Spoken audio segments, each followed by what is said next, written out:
새가족 여러분 안녕하십니까? 양육부 김영석 목사입니다. 온라인 예배를 들으시는 새가족 여러분들을 위한 온라인 새가족 강의 두 번째 시간입니다. 오늘은 받으신 교재의 2강 믿음이란 무엇인가 편을 준비했습니다. 교재 18페이지입니다. 우리가 교회를 다니면서 가장 많이 듣고 사용하는 단어가 믿음일 것입니다. 예수님 믿고 천국 가세요 라는 말을 한 번쯤은 다 들어보셨을 것입니다. 크리스찬에게 있어서 믿음이란 생명과도 같은 것입니다.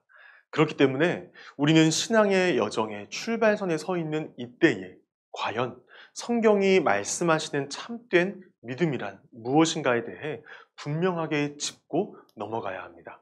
먼저 교재 1번 질문을 살펴보겠습니다. 참 믿음의 대상은 누구이며 그 내용은 무엇입니까? 하는 것입니다.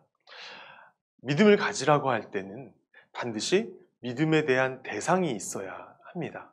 우리가 믿어야 할 대상은 누구이십니까? 바로 예수 그리스도이십니다. 너희는 인자를 누구라 하느냐? 라고 하시는 예수님의 질문에 마태복음 16장 16절에서 베드로는 이렇게 대답합니다. 시몬 베드로가 대답하여 이르되 주는 그리스도시요 살아계신 하나님의 아들이시니이다. 베드로는 예수님을 믿되 예수님을 그리스도로 믿었고 하나님의 아들로 믿었습니다. 먼저 베드로는 예수님을 그리스도로 믿었습니다. 그리스도라는 말은 헬라어 크리스토스라는 단어인데 이는 기름 부음 받은 자라는 의미를 가지고 있습니다. 구약시대에는 하나님께서 하나님의 종들, 왕, 제사장, 선지자를 택하셔서 세우실 때에 기름을 붓는 의식을 통해 세우셨습니다. 그래서 예수 그리스도라는 말은 예수님께서 하나님의 종이라는 의미와 함께 우리의 왕이시다라는 의미를 가지고 있습니다. 그리고 베드로는 예수님을 하나님의 아들로 믿었습니다. 이것은 성부 하나님과 성자 예수님의 관계적 표현입니다. 그만큼 예수님께서 하나님과 친밀한 관계임을 나타내는 것입니다. 이처럼 우리의 믿음의 대상은 구원자이시고 하나님의 아들이신 예수 그리스도이심을 배웠습니다. 그렇다면 우리가 그분에 대하여서 믿어야 할 내용이 무엇인지를 한번 살펴보도록 하겠습니다. 첫째는 십자가입니다. 예수님께서는 죄인들을 위해 바로 나를 위해 십자가를 지셨습니다. 죄값을 대신해서 지불해 주셨습니다. 바로 그 사실을 믿어야 합니다. 둘째는 부활입니다. 십자가에서 죽으신 지 3일 만에 예수님께서는 사망과 죽음의 권세를 깨시고 부활하셨다라는 것입니다. 그리고 그 예수님은 지금도 살아서 역사하시는 분이라는 것, 이 사실을 믿어야 합니다. 역사적으로 볼 때에 죽었다가 살아났다고 하는 사람들이 많이 있습니다. 그러나 그들은 결국 죽었습니다.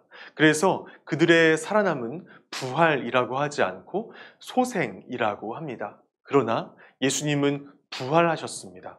살아나신 이후에 지금까지도 살아 계십니다. 이제 교재의 2번 문항을 살펴보겠습니다. 믿음과 구원의 관계를 설명하고 그 중요성에 대해서 살펴보는 시간입니다. 먼저 믿음과 구원의 관계를 살펴보겠습니다. 로마서 10장 10절에서 우리 주님 말씀하십니다. 사람이 마음으로 믿어 의에 이르고 입으로 시인하여 구원에 이른다. 많은 종교와 세상은 구원을 받기 위해서는 선행, 수행 등 무엇인가 많은 노력이 필요하다라고 말합니다. 하지만 성경은 오직 구원은 믿음으로 받는다라는 사실을 일관되게 말씀하고 있습니다.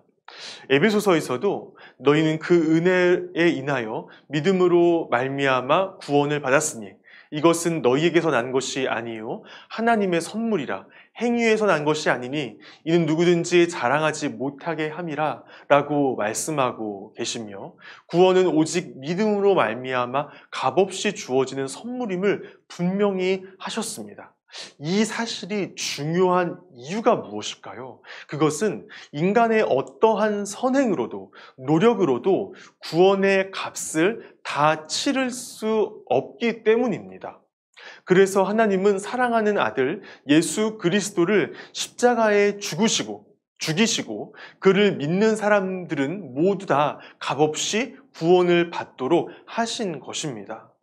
하나님께서는 구원에 있어서 우리에게 어떤 것도 요구하지 않으십니다.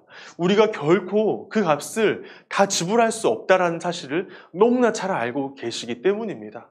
하나님은 우리에게 오직 믿음만을 요구하십니다. 그리고 그 믿음조차도 하나님이 주시는 선물입니다. 이 사실을 꼭 기억하시고 믿으시기 바랍니다. 이제 교재의 세 번째 문항을 살펴보겠습니다. 믿음은 돌아서는 결단이며 자신을 전인격적으로 내맡기는 행위입니다. 당신의 믿음은 어떻습니까? 라고 하는 질문이죠. 먼저 믿음에는 결단이 꼭 필요합니다. 그렇다면 우리에게는 어떤 결단이 필요한 것일까요? 요한일서 2장 15절에서 이렇게 말씀하십니다. 이 세상이나 세상에 있는 것들을 사랑하지 말라. 누구든지 세상을 사랑하면 아버지의 사랑이 그 안에 있지 아니하니 라고 말씀하십니다. 우리는 이 세상에 있는 것들을 하나님보다 더 사랑하지 않겠다는 결단을 가져야 합니다.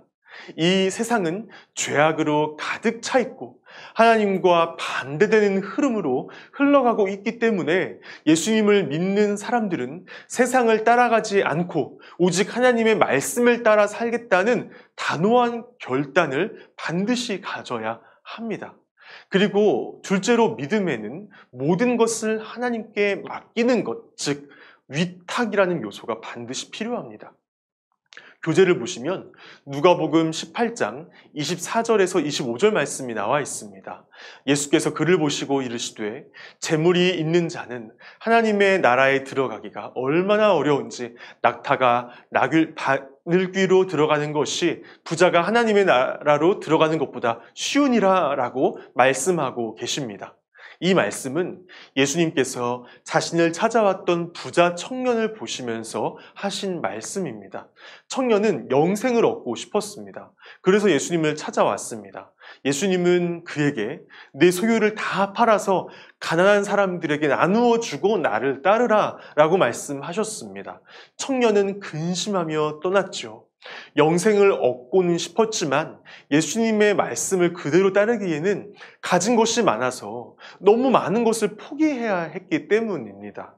그 청년을 바라보시면서 예수님은 오늘 이 말씀을 하신 것입니다. 하나님 외에 다른 믿을 구석이 많은 사람은 천국에 들어가기가 어렵습니다. 왜냐하면 하나님께 모든 것을 맡기고 의탁하지 못하기 때문입니다.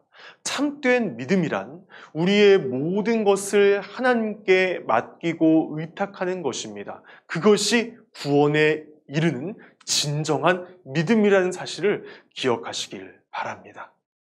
이제 마지막으로 교재의 네 번째 문항을 살펴보겠습니다. 참 믿음을 소유한 자가 누릴 축복은 무엇입니까? 라는 질문이죠. 첫째는 기쁨과 평강을 누리게 됩니다. 로마서 15장 13절에서 주님은 말씀하십니다. 소망의 하나님이 모든 기쁨과 평강을 믿음 안에서 너희에게 충만하게 하사 성령의 능력으로 소망이 넘치게 하시기를 원하노라. 참 믿음을 소유한 자에게 하나님께서 기쁨과 평강을 주십니다. 여기서 말하는 기쁨과 평강은 우리의 속에서 살아서 역사하시는 성령님이 부어주시는 기쁨과 평강을 말합니다. 그래서 참 믿음을 가진 자들은 어떤 고난과 어려움이 온다 할지라도 결코 내면의 기쁨과 평강을 빼앗기지 않습니다. 둘째는 기도의 응답입니다.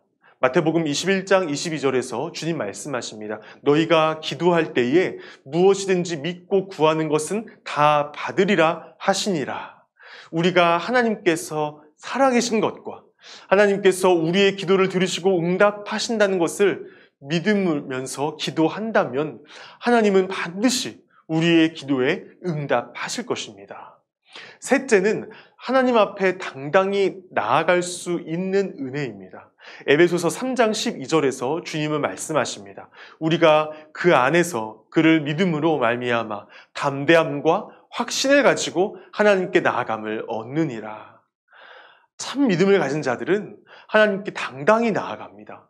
예수 그리스도 안에서 우리의 모든 죄가 용서받았음을 믿기 때문입니다. 그래서 하나님을 두려워하는 것이 아니라 오히려 하나님의 함께 하심을 구하며 하나님과 동행하는 삶을 살게 됩니다. 마지막 네 번째는 신앙생활의 승리입니다. 에베소서 6장 16절에서 주님은 말씀하십니다. 모든 것 위에 믿음의 방패를 가지고 이로써 능히 악한 자의 모든 불화살을 소멸하고. 참 믿음을 가진 자들에게는 여러 가지 사탄의 공격이 찾아올 수 있습니다. 예기치 못한 상황이나 가족들의 반대와 같은 어려움들이 생길 수 있습니다. 그런 어려움 속에서 하나님께서는 믿음을 가진 자를 끝까지 지키시고 보호하시며 책임져 주실 것이라고 약속하셨습니다. 믿음의 방패를 굳건히 들고 하나님을 의뢰할 때에 우리는 이 영적 전투에서 반드시 승리하게 될 것입니다. 사랑하는 여러분, 이제 강의를 마치고자 합니다. 이제부터 세상을 사랑하는 나의 마음을 돌이켜서 예수님만 바라보시길 바랍니다.